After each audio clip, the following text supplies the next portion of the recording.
My name is Kareena and I hope you guys are doing absolutely well. So आज की video में हम बात करने वाले हैं अबाउट ढेर सारे माइंड गेम्स जो आईसीएसआई आपके साथ खेलने वाला है during your CS examination and also how I tackle all this games as मैंने खुद ने वो सारी पेपर अपीयर की है जो जो आपने सुना होगा कि एमसीएस का पेपर कुछ भी बुक के अंदर नहीं आया, मतलब बहुत सारी चीज़ें जो रिसेंट में हुई I have appeared those paper, cleared those paper, ठीक है। तो इसलिए कैसे आप भी टैकल कर सकते हो एंड ऑल्सो आप थोड़े प्रिपेयर हो जाओ ये सब चीज़ के लिए, वही सब हम इस वीडियो में देखने वाले हैं। सो स्टार्ट करते हैं आज की वीडियो से। तो सबसे पहला तो ये कि तुम जितने भी पेपर लिखने वाले हो, ठीक है, उसका क्वेश्चन नंबर 1 डिफिकल्ट, हार्ड, लेंदी, घुमा फिरा के ही आता है।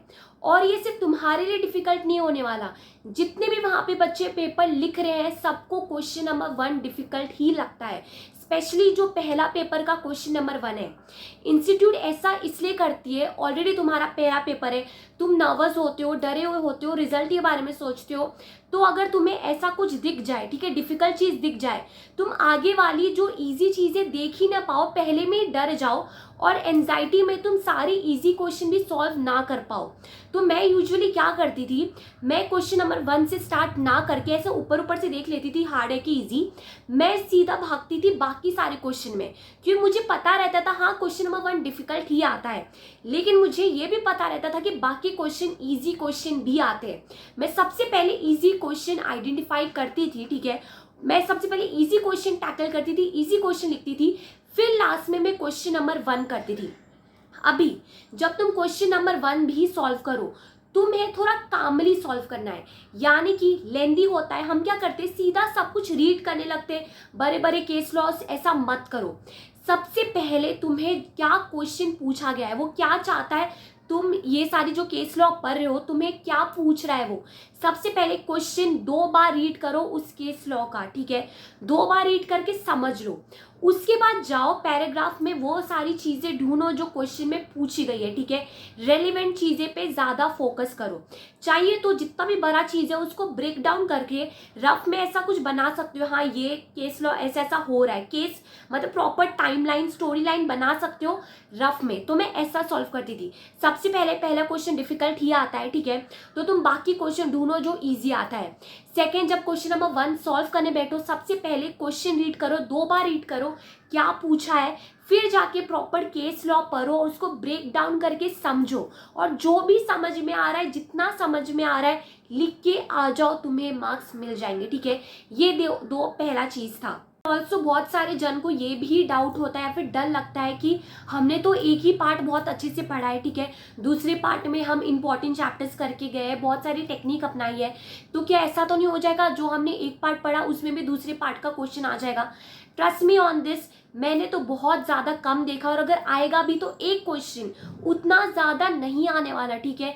जो इंस्टीट्यूट ने ही हमें पार्ट दिया, यार इंस्टीट्यूट क्यों ऐसा करेगा, वो ट्राई करेगा उसने जो जैसा बनाया है, ठीक है, जैसा हमें बताया है वैसा ही करे, ठीक है। मुझे नहीं लगता, रेयरली अगर चलो एक क्वेश्चन आ भी गया और वो एक क्वेश्चन ऐसा होगा कि इस पार्ट में कुछ ना कुछ उस टॉपिक के रिलेटेड होगा ही, ठीक है, तुम्हें लग रहा है उस पार्ट से आया है, लेकिन trust me on this module में किधर ना किधर इसी पार्ट में वो चीजें लिखी रही होती है, मैंने नोटिस किया है। हमें लगता है बाहर से इंस्टीट्यूट नहीं दिया है, नहीं, मॉड्यूल में ही किधर लिखा है। तो इसलिए मैं हमेशा बोलती हूँ एक पार्ट तो A to Z सब कुछ पढ़ ही लो, इसमें मॉड्यूल भी रीड कर लो, ताकि तुम्हें ऐसा ना लगे दूसरे पार्ट से चीजें आई है, ठीक है।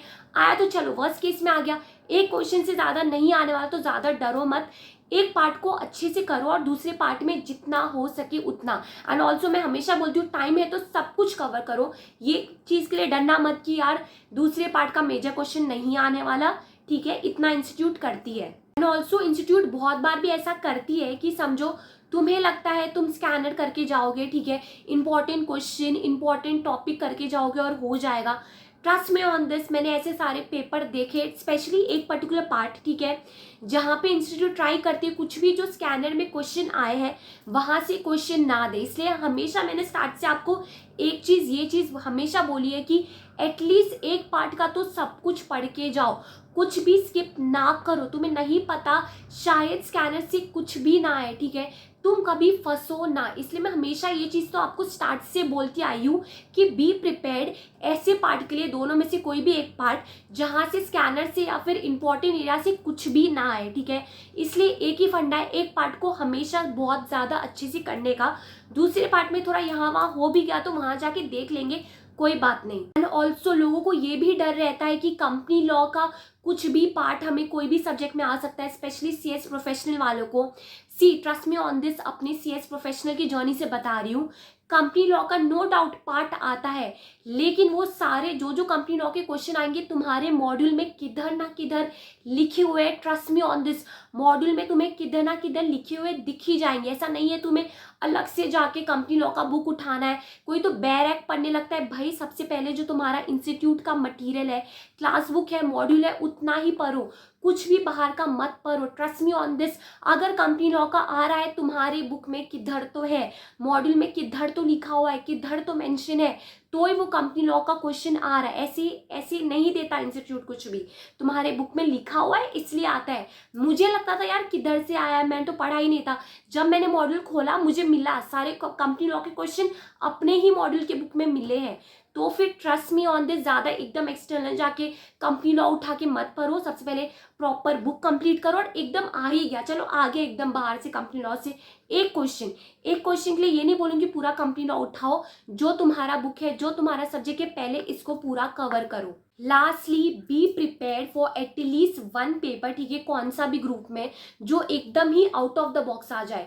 यानी कि क्वेश्चन पेपर देख के ही तुम्हें लगे यार ये प्रीवियस 10 साल के स्कैनर में नहीं था ये क्वेश्चन, किधर से भी इंपॉर्टेंट चैप्टर नहीं आया है, ठीक है, लेकिन again out of the box, यानी कि जो हम सोचते हैं ना इंपॉर्टेंट चैप्टर कर लेंगे, स्कैनर के क्वेश्चन कर लेंगे, वहां से कुछ भी नहीं आना।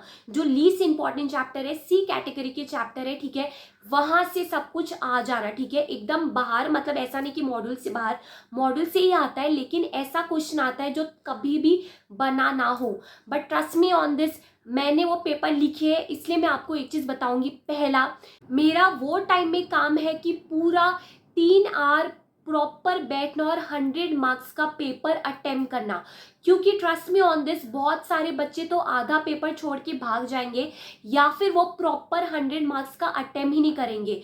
अभी इंस्टीट्यूट इजी चेकिंग करेगी, तुमने अगर कुछ भी लिखा, ठीक है, प्रॉपर रेलिवेंट चीजें लिखी, you will get the marks, ठीक है, ये इंस्टीट्यूट चेक ही करेगा, ठीक है, कुछ भी तुम्हारे हिसाब से नहीं आया।